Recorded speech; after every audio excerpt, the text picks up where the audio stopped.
नमस्कार मित्रांनो, आता वाजले 11:30. माझ्या मागं सकाळी 9 वाजल्यापासून 2 काम आहेत. म्हणजे कामं तर भरपूर आहेत. सकाळी उठल्यापासून ते हिऱ्याला खुराक वगैरे ठेवायचं, सीताला खुराक वगैरे ठेवायचं. तर त्याच्यात वेळ गेला. खिलरीला ते बघा तिकडे डाळिंबाबशा चारायला बांधलं होतं त्याला सकाळीच.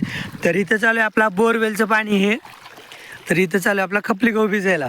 तर इथं आणि दाऱ्यावरून आज आहे ना कसली सवड भेटत नाही. म्हणजे खपली गहू थोडासा ओलसरच आहे. म्हणजे वापसा व्यवस्थित आहे, त्याला 4 दिवस पाणी नसतं दिलं तरी जमलं असतं या गावाला. पण 4 दिवसानंतर पाणी द्यावंच लागलं असतं. आणि मग त्यावेळेस येणारे रात्रीची लाईट. मग रात्रीच्या थंडीत तर तुम्हाला माहिती आहे आता सध्याला थंडी किती आहे. मग त्याच्यामुळे थंडीत भिजवायचं नाही. त्याच्यामुळे लगेच ओल्यात तेवढ्यात मी गहू भिजवून घेतोय. तर तिकडं बोरवेलचं पाणी होतं आणि इकडं आपल्या तळ्यावरचं पाणी चालू आहे. म्हणजे एका शेतात 2 पाणी चालू आहेत ना, तर त्याच्यामुळे दारेला टचून धरावं लागतात मला. त्याच्यामुळे आज सकाळपासून नुसतं दारातच आहे मी. गुरांचं तर मी फक्त सगळे खुराक वगैरे केलं. मग कुट्टी नंतर लाईट आल्यावर कुट्टी केली का काय मला तर गुरांचं काय माहीत नाही. सकाळी मी नाश्ता पण करून आलो आहे. मग त्याच्यामुळे आता काही अडचण नाही. आता भिजवतो गहू. म्हणजे आजच्या दिवसात एवढा गहू होईल असं मला वाटतंय. हा गहू भिजल्यानंतर परत आज शनिवार आहे ना, तर रात्री लाईट येणार आहे. मग रात्री लाईट आल्यानंतर आंब्याच्या शेतातला गहू भिजवायचा.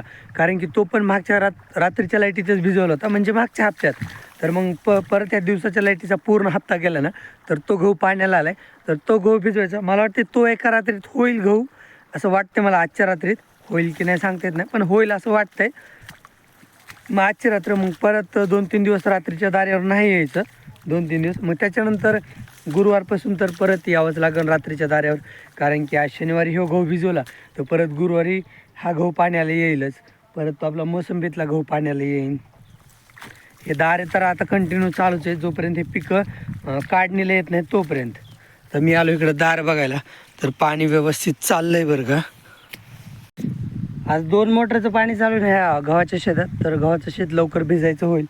आत्ता किती वाजले तुम्हाला सांगतो. सकाळी 9 वाजल्यापासून पाणी चालू आहे. आत्ता 1:30 वाजलेत.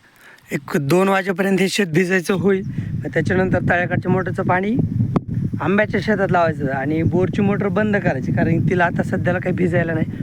त्याच्यामुळे ती मोटर बंदच करा असं मला वाटते बोरची. आणि तळ्याकडचं पाणी मग आंब्याच्या शेतातल्या गव्हाला सोडायचं. तर तळ्यावरच्या मोटरचं पाणी मी इकडं आंब्याच्या शेतात लावले गव्हामध्ये. आता जेवण वगैरे करून येतो तोपर्यंत पाणी इथं राहणार आहे.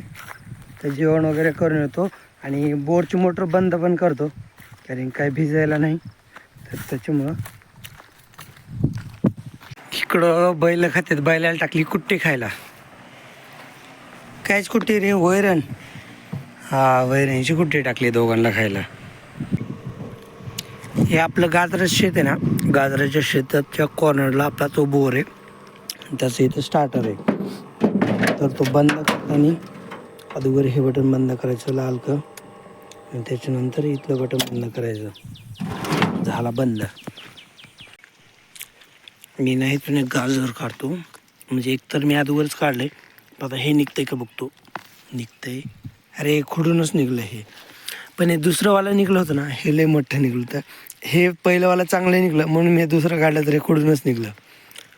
दारावर चाललंच होतं तिकडं आंब्या शेतात, पण हत्यार विसरलं. इथून घेऊन जातो. हे इथंच राहिलं होतं ना विसरून. आता घेतो कारण घ्यायच्याशिवाय दारे कसे पकडू. नाही तर हाताचे सालटे निघून जातात सारखी माती ओढून.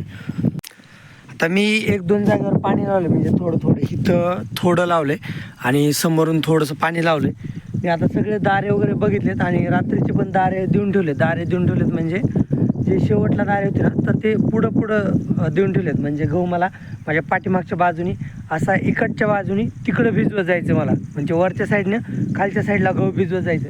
तर जुने जे दारे मी भिजवत गेलो होतो ना रात्रीच्या दाऱ्यात, तर ते दारे मी उलटे देऊन आले. म्हणजे परत मला सुरुवातपासून भिजून जायला. तर सगळे आंब्यातले शेतातले दारे दिलेत पूर्ण गव्हातले.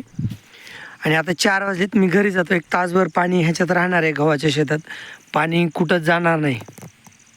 गव्हाच्या शेतातून पाणी कुठं जाणार नाही. त्याच्यामुळे आता घरी जातो मी. बैलांचं वगैरे बघतो हिऱ्याचं. त्यांना थोडा घास गवत काहीतरी टाकतो खायला. आणि आंब्याचं झाड आहे ना समोरचं, ह्याला सगळ्यात जास्त तोवर आला आहे. म्हणजे आणि शेवटचे तिकडचे खालचे 3 झाड आहेत ना, त्यांना पण भरपूर तोवर आला आहे. आणि आपल्या शेतात जेवढे पण झाड आहेत ना, म्हणजे डाळिंबातलं एक त्याचं माहीत नाही बरं का, म्हणजे त्याचं लक्षातच नाही माझ्या. पण ह्या सगळ्या झाडांना गव्हाच्या शेतातल्या पूर्ण झाडांना तोवर आला आहे. सगळ्या झाडांना तोवर आला आहे. आणि हे झाड आहेत ना, ह्यांच्याकडे आपल्याला जास्त काही लक्षच नसतं. ह्यांच्याकडे लक्ष म्हणजे ज्यावेळेस आंबे तोडायला येतात ना, तर त्यावेळेसच या झाडाकडे लक्ष जातं. नाही त्यांना तवरा असा आलाय, म्हणजे एका जागेवरून किती तवर आले, 5-6 ढगळे फुटलेत, म्हणजे तवराच्या फांट्या फुटल्यात. परत एका फांडीला भरपूर जाग्यात तवर लागलाय. थोडी सावली काढतो, म्हणजे असं दिसेल फोनमध्ये.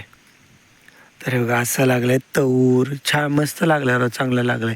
आणखीन कुठं लयच लहान लहान तवर यायला लागलंय. हे बघा ह्यो लयच लहान आहे, आणि काही काही लय मोठा झालाय, म्हणजे ह्यो आला. अरे हो आहे, हे मी बोलायचं विसरलो, सगळ्या केशर आंब्यांना तवर आलाय, फक्त ह्या सिंधू आंब्याला तवर आला नाही. ही जरा व्हरायटी वेगळी, तर तिला तवर आला नाही, नाहीतर तिकडच्या झाडांना पण भरपूर आलाय. तर बैलांसाठी आणलंय मी गवत, एवढं गवत बस होईन दोघांना. आईने आणलाय जर्शी गायांसाठी घास, आई टाकते जर्शी गायांना घास. इकडं वालाकडल्या गायला टाकायचं राहिले, तिकडे टाकते आई. मग ह्या गायासोबत हरण्याला बी घास असतो. आणि मी वरच्या 3 बैलांना गवत आणले, म्हणजे घासातलंच गवत आहे, आणि आईने घास कापून आणलाय.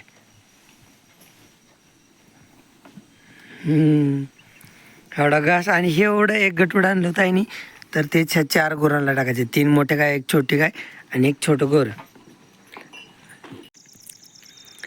आता आम्ही आलोय तळ्यावर, आणि आपल्या गाई आज तळ्यावर चरायला आल्या होत्या. आता परत चालल्यात गाई. आता 6 वाजलेत, म्हणजे 6 वाजायला 10 मिनटं बाकी आहेत. 15 मिनटात गाई घरी पोहोचतील, 10 ते 15 मिनटात. आता जवळच आहे, फक्त गाई रस्त्याने जाणार आहेत. वृंदा सगळ्यात पुढे. मी आलतो ना, त्यावेळेस गाई इथं रस्त्यावर होत्या. मग परत ती इथून रस्त्यावरून पाणी प्यायला गेल्या त्या परत, म्हणजे कदाचित इकडं खालच्या बाजून चरत असेल तळ्याच्या. मग मी गेलो तेव्हा ह्या डिपीपासून तिकडे खाली चालले होते पाणी प्यायला. आता पाणी पिऊन तळ्यावरून आता चालल्यात घरी. ते किती गुरं चरायला जातात, 2, 4, 6, 8 आणि 10. 10 गुरं नाही, थांबा परत एकदा घेतो. 2, 4, 6, 8, 10 आणि 11 गुरं चरायला जाते. ते कसे लाईनीने चालले तर. हा पोटभर खाल्लं आहे त्यांनी, काही अडचण नाही. राणी आणि काबरी सगळ्यात महाग चाललेलं असते, ती येताना पण महाग असते. ते लईच वय झाले यार. मला वाटलं ती काय 8-10 वर्षाची असेल, पण मला वाटतं ती आता वाटतं की 15 वर्षाच्या पुढं वय असेल त्या काबरीचं. आणि सगळ्यात महाग पप्पा.